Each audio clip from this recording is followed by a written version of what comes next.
Operação da Polícia Civil investiga a ocorrência de fraudes em Biguaçu, na Grande Florianópolis. Polícia Federal cumpre mandados de prisão e de busca e apreensão em operação contra fraudes no seguro-desemprego de pescadores artesanais. Em meio à guerra na Ucrânia, grupo de voluntários com integrante catarinense leva mantimentos para abrigos e transporta famílias ucranianas a Portugal. IBGE divulga dados de teste censitário feito em cidade de Santa Catarina. E veja também, no esporte, Criciúma enfrenta logo mais o Goiás, de olho em uma vaga na terceira fase da milionária Copa do Brasil. Está no ar o Band Cidade com Rodrigo Cardoso. Olá, uma boa noite para você. O Band Cidade começa hoje com a operação deflagrada pela Polícia Civil para combater fraudes cometidas em Biguaçu, na Grande Florianópolis. A reportagem é do João Paulo Cardoso. A operação da Polícia Civil ocorreu na manhã desta quinta-feira em Biguaçu, na Grande Florianópolis. Foram cumpridos 2 mandados de busca e apreensão em um inquérito que investiga crimes de corrupção que teriam sido praticados por servidores públicos municipais por meio da facilitação de alvarás para a execução de novas obras no município. As buscas ocorreram na Secretaria de Planejamento e Gestão Participativa do município de Biguaçu e na casa de um dos investigados, um servidor público concursado que foi afastado das atividades administrativas durante as investigações. Foram apreendidos diversos documentos relacionados à atividade funcional do servidor público, computador, telefone celular, mídia, pendrive e basicamente isso aí. A polícia não detalhou qual gestão foi alvo da operação, mas garantiu que as ações não envolvem o atual prefeito Salmir da Silva, do MDB. Inclusive, a demanda judicial ela se baseou nos documentos fornecidos pela prefeitura, né? Então, tem colaborado, não há qualquer indicativo nesse sentido. No que pese ao fato, não há de descaracterizar a possibilidade de outras gestões terem algum envolvimento na investigação. Em nota, a Prefeitura de Biguaçu informou que colabora com as investigações da Polícia Civil e que se coloca à disposição para esclarecimentos. Informou também que instaurou um processo administrativo disciplinar para apurar os fatos. Bom, uma outra operação policial deflagrada pela DEIC nesta quinta-feira foi a Caixa Verde. Os agentes fizeram prisões em Santa Catarina e também em São Paulo. A operação cumpriu 3 mandados de prisão e 12 de busca e apreensão em Santa Catarina, nas cidades de Joinville e Garuva, e também no estado de São Paulo. Foi o resultado de uma investigação que começou no fim de janeiro deste ano, no norte catarinense. Essa investigação começou no mês de janeiro ainda, com a apreensão de 130 quilos de munição explosiva pela DIC de Joinville, e continuando com as investigações pela Delegacia de Roubos e de Sequestro da DEIC, então alcançamos aí mais integrantes desse grupo criminoso. Segundo a polícia, a operação conseguiu evitar a ocorrência de uma ação de roubo ao banco similar à que ocorreu em Criciúma em novembro de 2020, quando a agência do Banco do Brasil foi assaltada e 125 milhões de reais foram levados.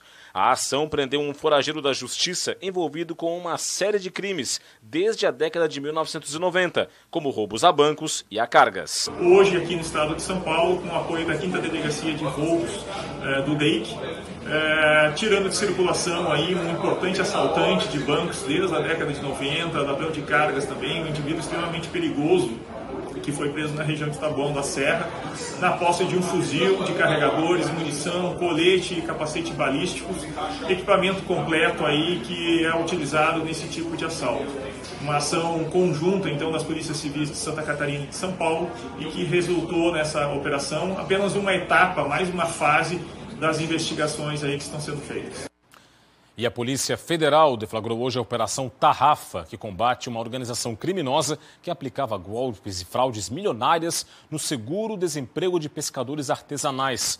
As fraudes eram aplicadas em vários estados do Brasil, entre eles Santa Catarina.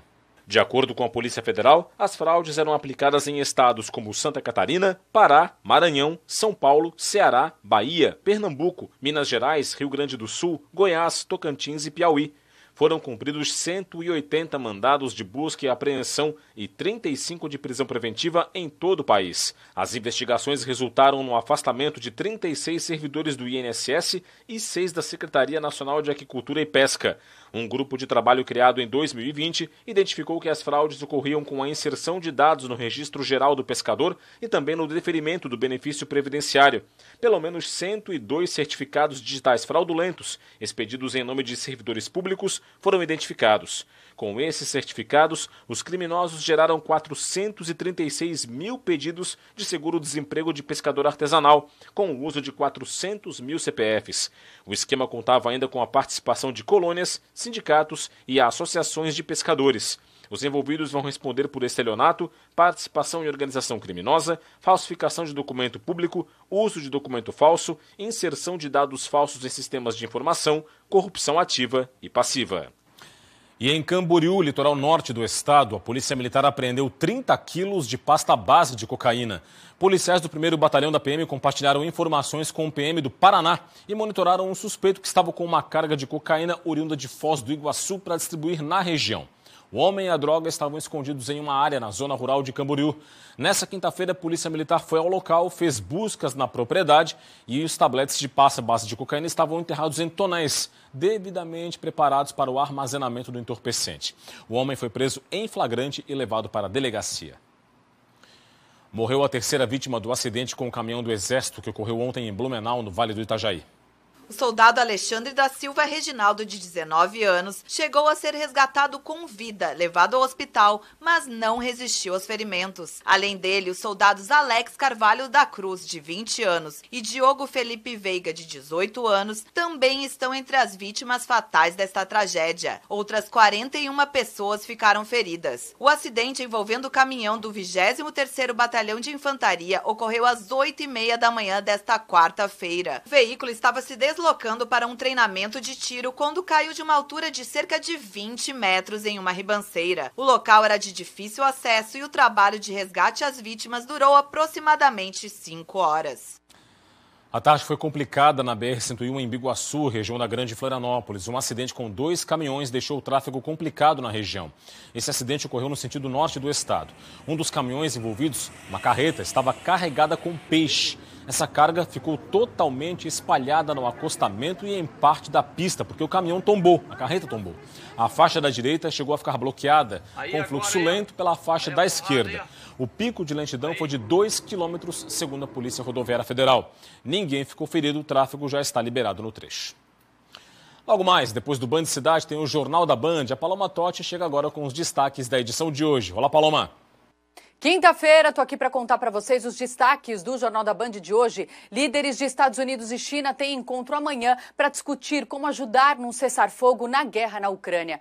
Polícia descobre fraude bilionária no seguro pago a pescadores artesanais. Surpresa no ajuste do telescópio espacial. Além de uma estrela, a foto mostra várias galáxias. Isso e muito mais daqui a pouquinho, 7h20 da noite, no Jornal da Band.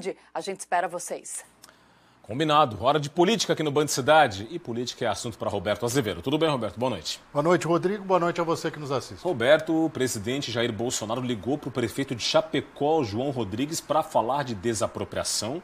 Só que o assunto enveredou também para as eleições deste ano, não é? Eles têm trocado muitas ligações diariamente, Rodrigo. Muitas figurinhas. Exatamente. E eles têm realmente uma afinidade.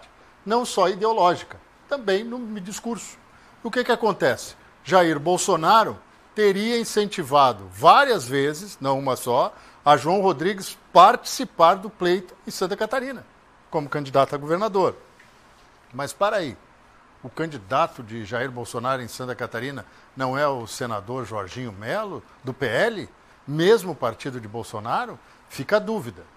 Tem mais um dado interessante. Dia 23 de março, quando Florianópolis estiver completando aniversário, João Rodrigues também. João Rodrigues estará fazendo 55 anos. O prefeito de Chapecó normalmente faz uma festança.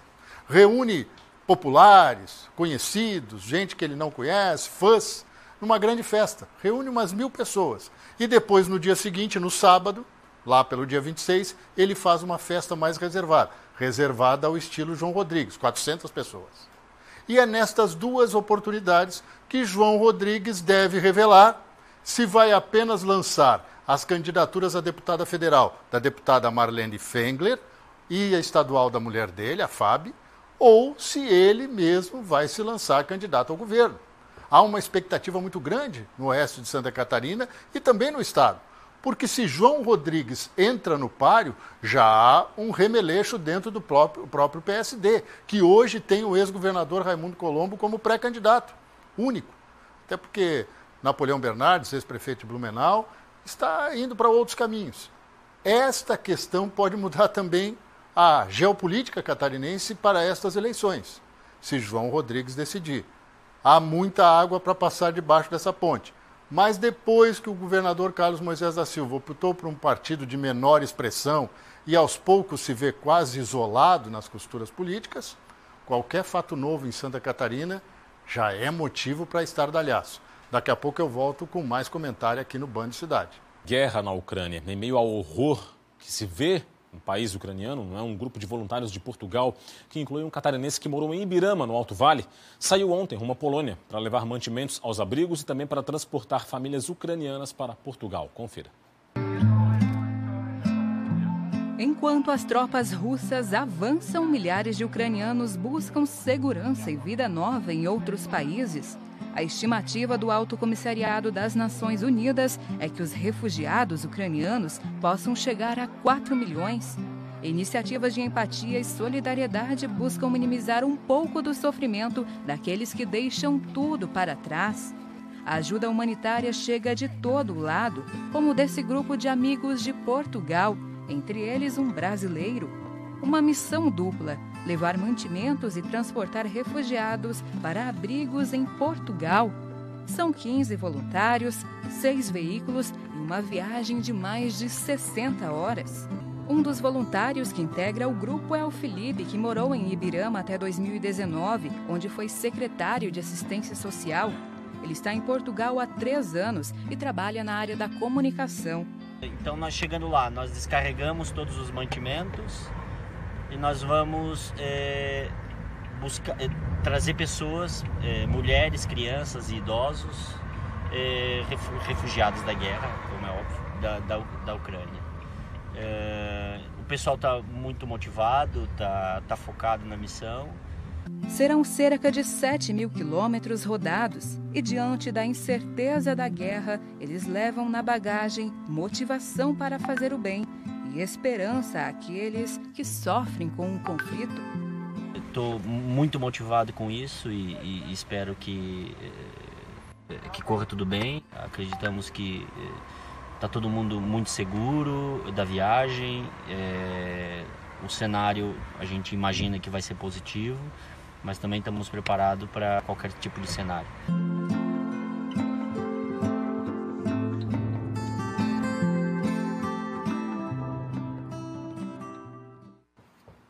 Roberto Azevedo, enquanto teve deputado de São Paulo que foi para a Ucrânia para proferir algumas palavras lamentáveis, até eu diria deploráveis, não é?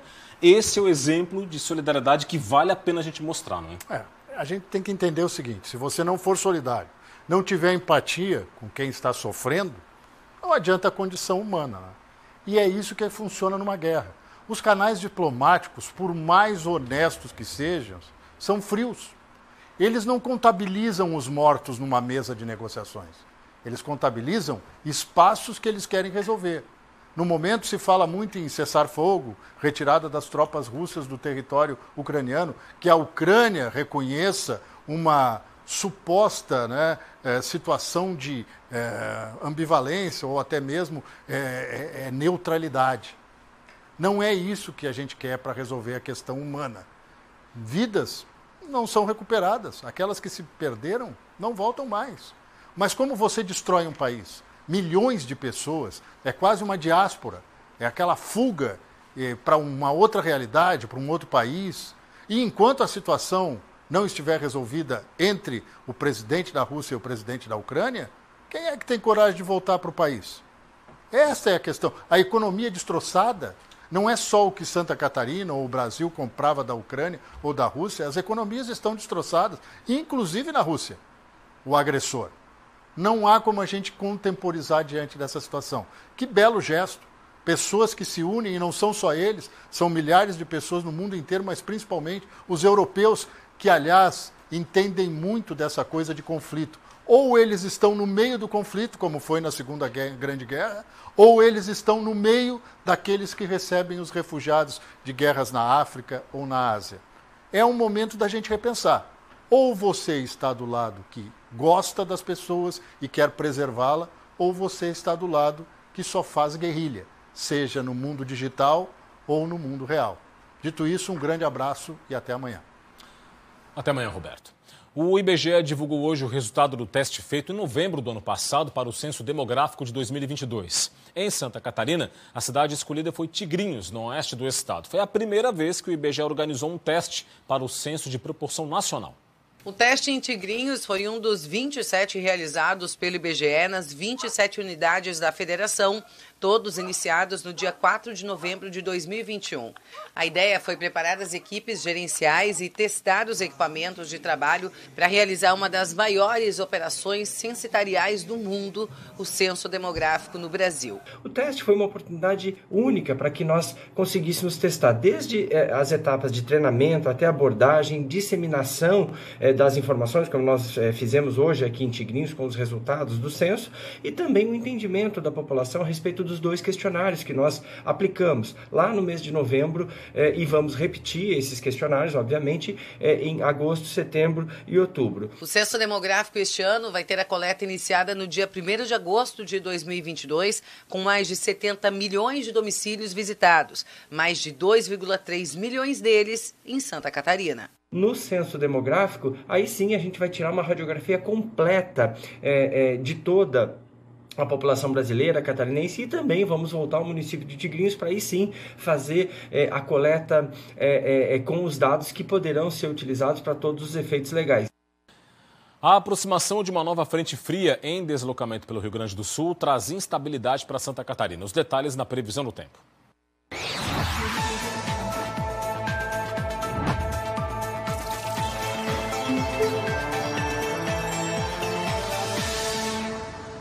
A sexta-feira vai ser de calor e sol em Santa Catarina. Tem pancadas de chuva e temporais localizados no decorrer da tarde e da noite. Faz calor em Santa Catarina com temperaturas elevadas em todas as regiões. Em Florianópolis, mínima de 20 e máxima de 30 graus. Em Joinville, variação entre 23 e 33. Em Itajaí, mínima de 22 e máxima de 33. E em Chapecó, mínima de 16 e máxima de 28 graus. Você confere agora o que é notícia no esporte.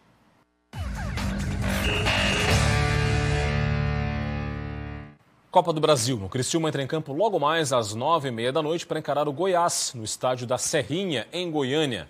O duelo vale vaga na terceira fase da competição. Hoje será apenas o segundo jogo na temporada do Criciúma. Como está na Série B do Catarinense, o Carvoeiro só entrou em campo uma vez até agora. E foi pela Copa do Brasil, 0-0 com o Nova Iguaçu.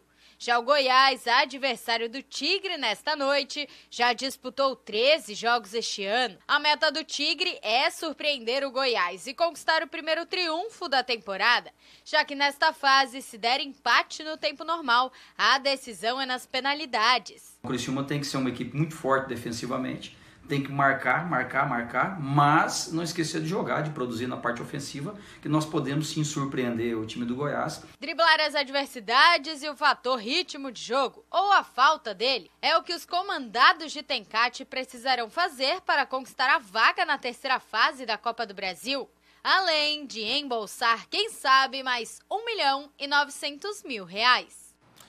A cobertura completa desta partida, os gols, os melhores momentos, você confere amanhã, 12h30, no Jogo Aberto SC. No Figueirense, o goleiro Wilson treinou pela primeira vez no gramado do estádio Orlando Scarpelli. A expectativa agora é pela estreia em jogos oficiais. Embaixo destas traves já se destacaram grandes nomes para o futebol nacional, como Gatito Fernandes, Alex Muralha, Thiago Volpe. Mas tem um entre eles que o torcedor tem um carinho um pouco mais especial. Wilson, um dos grandes ídolos alvinegro. O goleiro já jogou em 331 partidas com a camisa do Furacão e agora está de volta. O principal objetivo foi poder voltar e ajudar o clube nessa reconstrução, Não é segredo para ninguém o carinho que eu tenho pelo clube. Formado nas categorias de base do Flamengo, o goleiro chegou ao Figueira pela primeira vez em 2007 e ficou até 2012. Foi um dos protagonistas em campanhas históricas do clube, como o Campeonato Catarinense de 2008, o Brasileiro de 2011 e, claro, a Copa do Brasil de 2007. Espero ter mais uma passagem aí com bons momentos, contribuir com todos aí nessa reconstrução que o clube vem passando. Foram 9 temporadas longe do Orlando Scarpelli. E agora, uma década depois, Wilson voltou. E o retorno do ídolo alvinegro tem um peso ainda maior. Wilson tem a missão de recolocar o Figueirense na Série B do Campeonato Brasileiro. Agora, a expectativa do torcedor é pela estreia do arqueiro na temporada. Grande também, a ansiedade já, né, querendo poder entrar em campo, poder estar bem preparado para fazer o melhor. Como eu falei, não só dentro, mas como fora de campo também.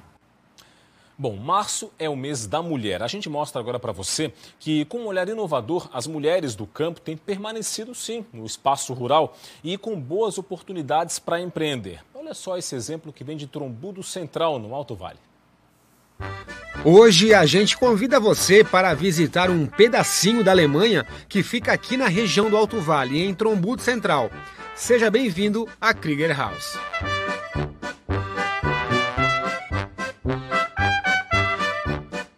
Tudo na Krieger House foi pensado para que os visitantes tenham uma experiência diferente, principalmente para os descendentes de alemães.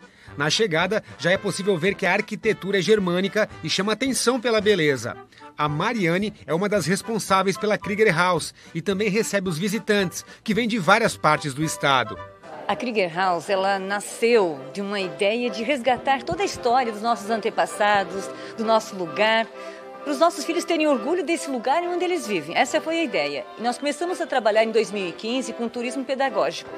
E somente em 2017 nós começamos a receber o primeiro grupo de Ponte Serrada com o apoio da EPAGRE. E a casa é um verdadeiro museu. Aqui os visitantes encontram fotos, utensílios e vários outros objetos usados pelos imigrantes há várias décadas. A Krieger House tem ajudado a resgatar a cultura alemã em Trombudo Central e na região do Alto Vale já há alguns anos. E cada vez mais pessoas têm descoberto esse local. E aqui fazem uma viagem no tempo. Um dos objetivos da Krieger House é que os visitantes tenham um dia especial e possam interagir com o ambiente. Por isso tem música, brincadeira e muita comida.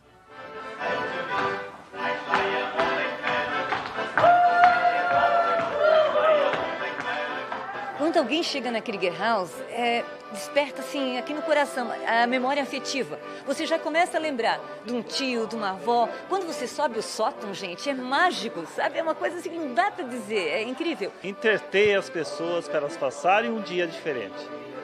Restaurante tem um monte. A gente tenta oferecer um almoço para o pessoal que quer comida, senão não vem. E a gente oferece essa parte cultural, né, que é a música, as brincadeiras, o teatro.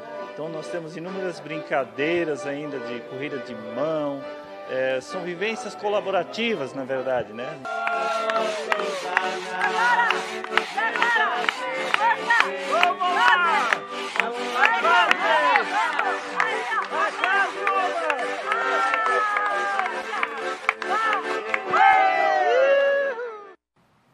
Legal, vamos dar uma olhadinha agora como é que está o trânsito neste momento na saída da ilha de Santa Catarina, aqui na capital do estado. Você vê imagens ao vivo da Via Expressa Continental, bairro Coqueiros, né? Saída da ponte com tráfego tranquilo.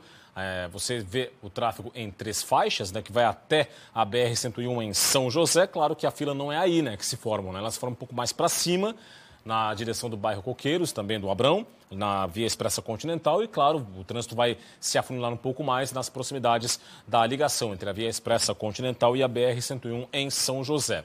E a temperatura agora é de 25 graus na capital de Santa Catarina. Veja agora o movimento nas pontes que fazem a ligação entre a ilha e o continente. Na tela para você as imagens de Florianópolis, com trânsito tranquilo também na saída da ponte Colombo Salles, que dá acesso à área continental, que dá acesso inclusive ao trecho anterior que você viu na imagem anterior e também a imagem da ponte Pedro Ivo Campos, que está com o tráfego tranquilo também neste momento. Tempo bom na cidade, na capital de todos os catarinenses. Temperatura, como eu já disse, 25 graus.